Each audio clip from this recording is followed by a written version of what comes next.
The terminal buzzed with the familiar sounds of rolling suitcases, boarding announcements, and the low murmur of travelers heading in every direction. But amidst the crowd, one young woman stood out, not for her fashion or her volume, but for her quiet grace. Grace Taylor, a composed 17-year-old African-American girl, waited patiently by gate A12, holding a first-class boarding pass in her hand like a delicate keepsake. Today wasn't just any flight. It was the culmination of years of hard work and quiet sacrifice. Grace had just finished her final semester at a prestigious boarding school in Massachusetts, having earned a full academic scholarship. She was flying home to Atlanta, Georgia, where her father had planned a small celebration in her honor. She missed him dearly. He was a man of great discipline, warmth, and principle. But most people didn't know that her father, Charles Taylor, was the CEO and owner of the very airline she was flying with, Taylor Skyways. Charles was well respected in the aviation industry, having built his airline from the ground up, starting as a mechanic in his 20s before founding his own regional carrier in the early 90s. Now, his company operated across the continental U.S. and was expanding into international routes. Still, Charles was humble. He rarely flaunted his wealth or status, and he raised his daughter with the same values. Grace, dressed in a simple navy blue cardigan and khaki trousers, looked nothing like the glammed-up passengers typically spotted in the first-class lounge. She wore no makeup, just a small silver necklace, a gift from her mother before she passed. Her carry-on bag was plain, no designer logos or flashy tags. But what she carried couldn't be measured in dollars. It was her dignity, her intelligence, and her upbringing. Inside the first-class lounge, Grace took a seat near the window, sipping a hot herbal tea and occasionally glancing at the digital clock above the gate. A text lit up her phone. "Boarding soon. Let me know once you're settled. Love you, kiddo." It was from her father. Grace smiled and texted back, "Almost there. All good so far." The lounge itself was elegant, soft leather chairs, a jazz piano playing gently in the background, and the smell of fresh coffee hanging in the air. Men in tailored suits flipped through newspapers while women chatted over glasses of Chardonnay. No one paid Grace much attention. And that was just how she liked it. But unknown to her, the peace of this quiet moment was about to be shattered. Someone in uniform would soon decide, based on nothing more than appearance, that she didn't belong. And with that, this short flight home would become something far more consequential. As the boarding announcement echoed through the terminal, first-class passengers on Flight 228 to Atlanta may now proceed to Gate A12, Grace stood up, straightened her cardigan, and adjusted the strap of her carry-on. She joined the short line of first-class travelers, mostly middle-aged business professionals and retirees with frequent flyer status. The gate agent, a friendly young man named Joel, scanned her ticket without hesitation. "Welcome aboard, Miss Taylor," he said with a warm smile. Grace returned the smile and made her way down the jet bridge, her sneakers softly tapping against the floor. But at the aircraft door stood Clara Jennings, the lead flight attendant for the flight. In her late 40s, Clara wore her uniform like armor, everything crisp, from her navy blue blazer to her tightly wound bun. She'd been with Taylor Skyways for over 20 years and was known for being efficient, sometimes to a fault. Clara greeted the man ahead of Grace with a chipper, "Good afternoon, Mr. Holbrook. Seat 2A, right this way." Her tone was pleasant and polished, the kind you expect in first class. But when Grace stepped forward, Clara's demeanor shifted ever so slightly. Her smile tightened. Her eyes scanned the young woman in front of her, pausing briefly on her skin, her simple clothes, and her age. Clara's voice remained courteous, technically, but the warmth had vanished.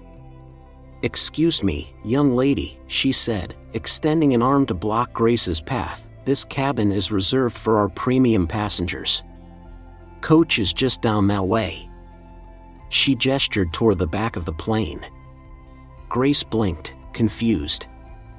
"I'm in first class," she said calmly, holding out her boarding pass. "Seat 3C." Clara didn't even look at the ticket. Her voice held a razor-thin edge of suspicion. "I think there's been a mistake. This section is for paying passengers." The comment stung, though Grace kept her composure. "There's no mistake," she replied, her voice soft but unwavering. "I assure you, I'm in the right place."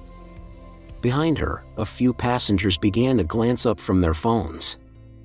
An older man in line adjusted his glasses, watching with curiosity. A woman in a silk scarf gave Grace a once-over and looked away. Still not convinced, Clara leaned in and whispered, "Let's not make a scene. Just head back to economy, all right?" Grace took a breath, stood her ground, and repeated herself. "This is my assigned seat." There was a pause, a silence that stretched like an elastic band, ready to snap. Clara narrowed her eyes. "If you insist on holding up the line, I'll have to call security."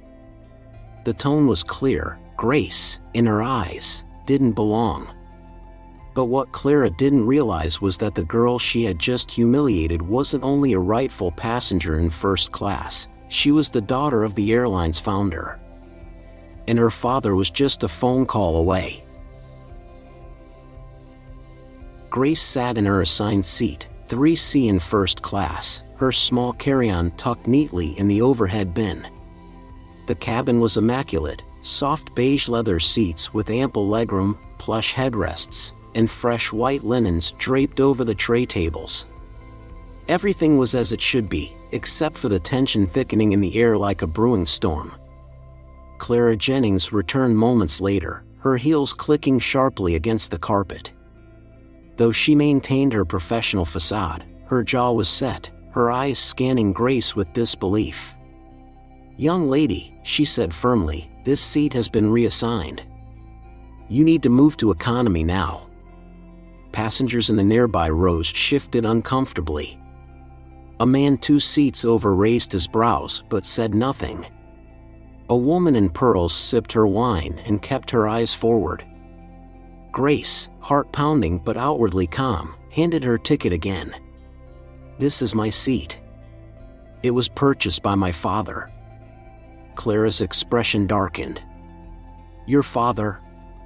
And where might he be?" Grace's voice stayed steady. "He's waiting for me in Atlanta." Clara scoffed. "Well, unless your father is the chairman of the board, that doesn't explain why a teenager is sitting here." It wasn't just about a seat anymore. Clara's tone was dripping with condescension, the kind not easily mistaken. The kind many in Grace's shoes had heard before. "I'm going to verify this with the gate agent," Clara said sharply and marched to the front of the cabin. Grace sat quietly, aware of the stares around her. She could feel them like pins in her skin, some pitying, some skeptical, some simply curious. She turned toward the window, blinking fast to stop the sting behind her eyes. Her father's voice echoed in her memory, "Always hold your head high. People may not treat you fairly, but don't let them decide who you are." Clara returned with 2 uniformed security officers in tow. Their presence drew audible gasps from a few passengers. Grace straightened in her seat as they approached. "Ma'am," one officer began, his tone polite but firm, "we've been asked to assist with a seating issue. Can we take a look at your boarding pass?" Grace handed it over wordlessly. He examined it, then glanced at Clara, uncertain. "It says 3C, he said. Clara nodded curtly. "That's a mistake. She's not a first-class ticket holder." Though Grace defended herself with quiet clarity, the officers ultimately deferred to Clara's authority and asked her to move. Dignified but devastated, Grace gathered her things and walked down the aisle, feeling every eye on her. Not a single passenger spoke up. Clara returned to first class, smugness written across her face. "That's how you handle nonsense," she whispered to a junior attendant. "First class is for people who belong here." She had no idea how wrong she was, or how soon her actions would catch up to her. Grace settled into her new seat in economy class, row 22, just ahead of the rear galley. The space was narrower, the cushion thinner, and the sense of injustice thicker than the cabin air. Though she sat upright, hands folded neatly in her lap, inside she was a storm barely contained. She pulled out her phone and opened the last message from her father, "Let me know once you're settled." Her thumb hovered over the screen before she began typing. "Dad, they moved me. Said I didn't belong in first class. They didn't believe my ticket was real. It was humiliating." The reply came in less than a minute. "Stay calm. I'm making a call now." Grace exhaled slowly. She knew what that meant. Her father wasn't the kind of man who yelled or made threats. But when he said he was making a call, someone was about to answer for something. Meanwhile, back in first class, Clara returned to her duties, basking in what she viewed as a small victory. "Some folks just think they can walk into a place like this and claim anything they want," she said to a fellow attendant. Her voice was low, but not low enough to escape the ears of a nearby passenger, an elderly woman in her 70s, wearing a soft pink cardigan and pearl earrings. The woman turned her head slowly, giving Clara a long, pointed look, but said nothing. Back in economy, Grace sat in silence. Around her, passengers gave her mixed glances, some sympathetic, others indifferent, and one or two with poorly disguised skepticism. She pressed the call button above her head. A soft chime rang out. No one came. 10 minutes passed. Still no one. She spotted Clara moving through the first-class cabin, smiling and pouring sparkling water into stemmed glasses. Grace pressed the button again. Nothing. She watched as another attendant passed by her row, twice, without stopping. Grace swallowed her frustration, determined not to let it show. She wasn't going to cry. Not here. Not now. A few rows back, a girl about her age leaned forward and whispered, "I saw what happened. That lady does that to black passengers all the time. You didn't deserve that." Grace nodded, quietly moved. "Thank you," she said. Then her phone buzzed again. "Stay where you are. The captain has been notified. I'll be meeting the plane when it lands." She knew that tone, measured, restrained, and resolute. Her father was no longer just Charles Taylor, the dad who made pancakes on Sundays. He was Charles Taylor, CEO of Taylor Skyways. And for the first time since the flight began, Grace let herself believe that this wasn't over. Not even close. High above the Mississippi River Valley, cruising at 35,000 feet, the cabin lights dimmed and the hum of the engines softened to a gentle drone. While most passengers settled into their in-flight routines, movies, crossword puzzles, and half-hearted naps, there was movement in the cockpit. The secure phone beside the captain's console began to ring, a rare sound during mid-flight. Captain Harold Green, a veteran pilot with over 25 years in the sky, glanced at his co-pilot before picking up the receiver. "Flight 228, Captain Green speaking." The voice on the other end was calm but unmistakably firm. "This is Charles Taylor." Green sat up straighter. He didn't need clarification. Everyone in the airline knew the name. Charles Taylor wasn't just a figurehead CEO. He was a founder, a hands-on leader, a former aircraft mechanic who still walked the hangars in boots and coveralls from time to time. "I understand we've had a serious incident involving my daughter, Grace Taylor," Charles continued. "She was removed from her first-class seat, inappropriately, by a member of your cabin crew." Captain Green felt the weight of those words. "Yes, sir. I wasn't aware." "I understand," Charles interrupted, still composed. "But I expect this to be addressed immediately. And I will be meeting the plane at the gate when you land in Atlanta. Make sure the head flight attendant knows." "Yes, sir." "Understood." The call lasted less than a minute, but its impact was felt instantly. Captain Green hung up the receiver, his expression tight with concern.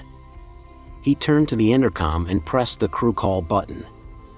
A chime rang in the galley, where Clara Jennings was pouring a glass of white wine. "Miss Jennings, please report to the flight deck," the intercom buzzed. Clara's brow furrowed. This was unusual. Pilots didn't often call on her mid-flight unless there was a serious issue. She straightened her blazer, smoothed her skirt, and made her way down the aisle.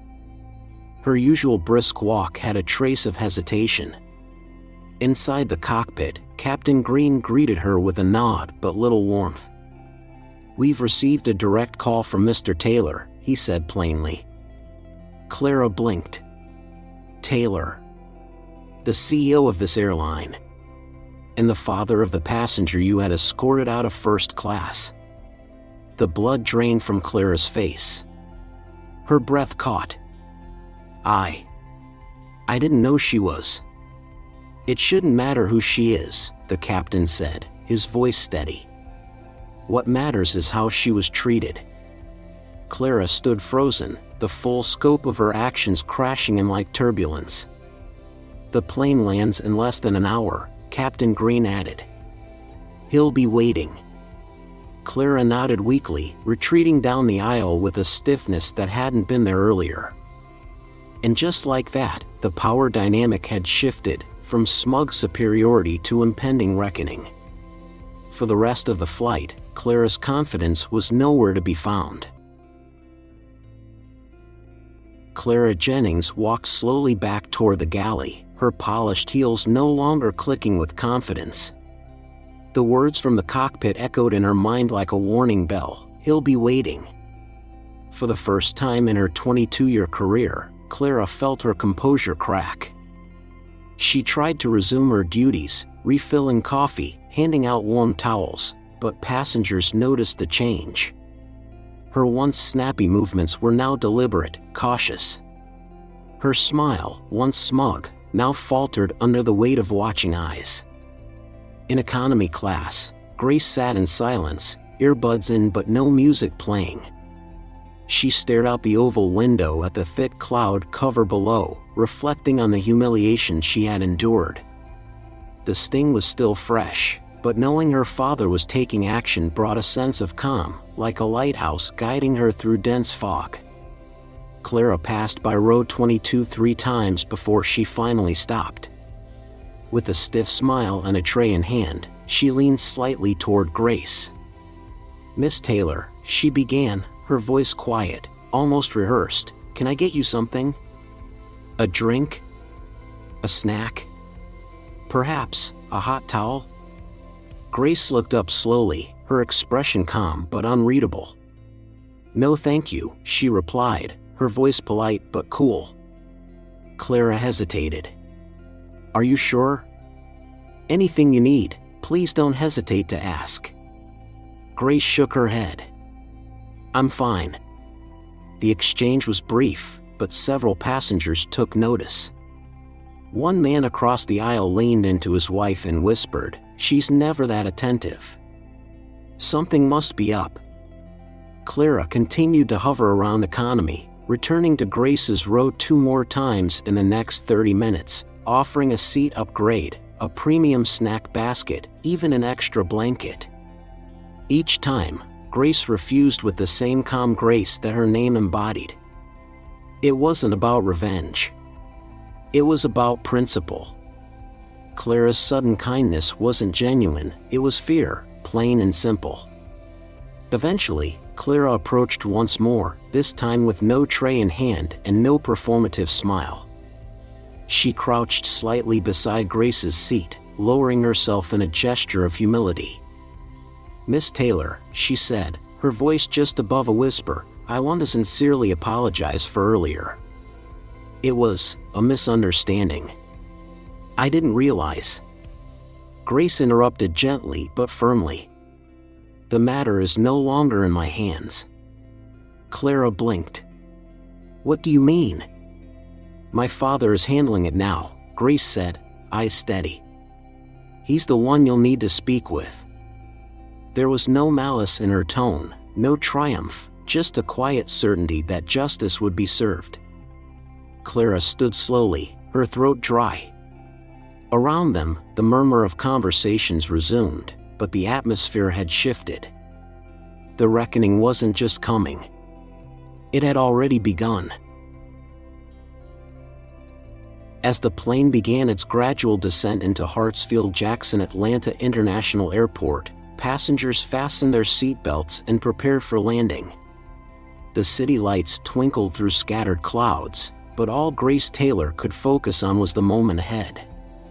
Her father would be waiting at the gate, not just as a parent, but as the man in charge. She glanced around the cabin. Clara hadn't returned. The once dominant flight attendant had faded into the background, her voice no longer filling the aisle, her presence no longer commanding. The wheels touched down gently with a soft thud. A ripple of relief moved through the cabin as the plane taxied toward the gate. Overhead bins clicked open, coats were pulled down, and travelers checked the time, ready to move on with their day. But this day wasn't quite over.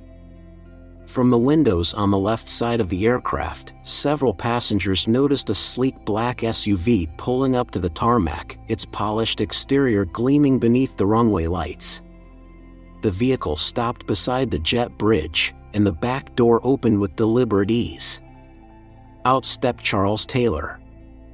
In a charcoal gray suit and brown leather shoes, he looked every bit the seasoned executive, but also unmistakably a father on a mission. He was flanked by two airline officials who walked with purpose as they followed him toward the boarding stairs. Whispers spread like wildfire through the cabin. "Is that the owner of the airline?" someone murmured. "He must be here for something big." He was. The cabin doors opened with a soft hiss. Charles boarded first, his tall frame filling the narrow entryway.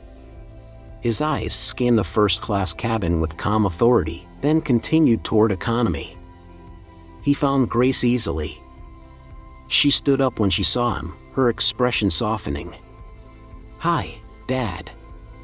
Charles smiled, resting a reassuring hand on her shoulder. "You all right?" "I am now." He nodded once, then turned to face the rest of the plane. His gaze settled on Clara, who stood frozen near the galley, pale and speechless. "Miss Jennings," he began, voice calm but commanding, "I understand there was an issue with a first-class seat." Clara opened her mouth, but no sound came. She tried again. "Mr. Taylor, I didn't realize she was your daughter." "It was." Charles cut in gently but firmly. "That's not the issue. The problem isn't that you didn't know who she was. The problem is that you made assumptions about someone based on how they looked, and you acted on them." The silence was thick, the kind that speaks volumes. "This airline was built on fairness and respect," he continued. "Your behavior today did not reflect those values." Then he turned to the executives standing nearby. "Effective immediately, Miss Jennings is to be relieved of duty. We will not tolerate this kind of conduct." Gasps. A few nods. One passenger even clapped softly. "And Clara?" She lowered her head, defeated, as she was quietly escorted off the aircraft. justice had landed, right on time. Weeks had passed since the incident on Flight 228, but the memory lingered in headlines, in boardrooms, and in living rooms across America. News outlets had picked up the story of Grace Taylor, the young black woman wrongly removed from first class, and the powerful response of her father, Charles Taylor, the airline's founder and CEO. Yet for Grace, the real impact wasn't in the media coverage or the applause from strangers. It was in how the experience shaped her resolve and in the changes it inspired. Taylor Skyways wasted no time addressing the matter internally. Charles, true to his character, didn't just respond with corporate statements, he took action. Within days, the airline launched a new training initiative for all staff, including flight crews, gate agents, and customer service teams. It focused on diversity, implicit bias, and the dignity of every passenger, no matter what seat they were in or what they looked like. Workshops were held in hubs from Atlanta to Denver. Real-life stories were shared, role-play sessions conducted, and outside experts brought in to challenge outdated mindsets. It wasn't about punishment. It was about re-education and transformation. As for Clara Jennings, she had indeed been dismissed from her position. At first, she had disappeared from the public eye, embarrassed, angry, and defensive. But time and self-reflection brought clarity. After weeks of silence, she wrote a heartfelt letter to the airline and to Grace. She admitted her wrongs. Not just in what she said or did, but in what she assumed. Her apology wasn't just a formality, it was a reckoning. Grace, upon reading the letter, didn't rush to forgive, but she acknowledged the courage it took to write it. And when Charles brought up the possibility of offering Clara a second chance under probationary terms, Grace simply said, "Everyone deserves the opportunity to grow, if they're truly willing." Clara accepted the offer humbly. She rejoined the airline not as a senior flight attendant, but as a trainee, undergoing every new class alongside fresh recruits. This time, she listened more than she spoke. Meanwhile, Grace returned to her studies and her life, but something in her had changed. She walked a little taller. She spoke with a firmer voice. And she knew her place in this world wasn't something anyone else could define for her. One afternoon, a few months later, Grace and Charles flew together, this time from Atlanta to San Francisco. They sat side by side in first class. A young, respectful flight attendant greeted them with warmth and professionalism. As the plane climbed into the clouds, Charles glanced at his daughter and smiled. "You good?" Grace smiled back, eyes shining with clarity. "More than good." Because in that moment, surrounded by quiet civility and new beginnings, she knew the sky wasn't the limit. It was just the beginning.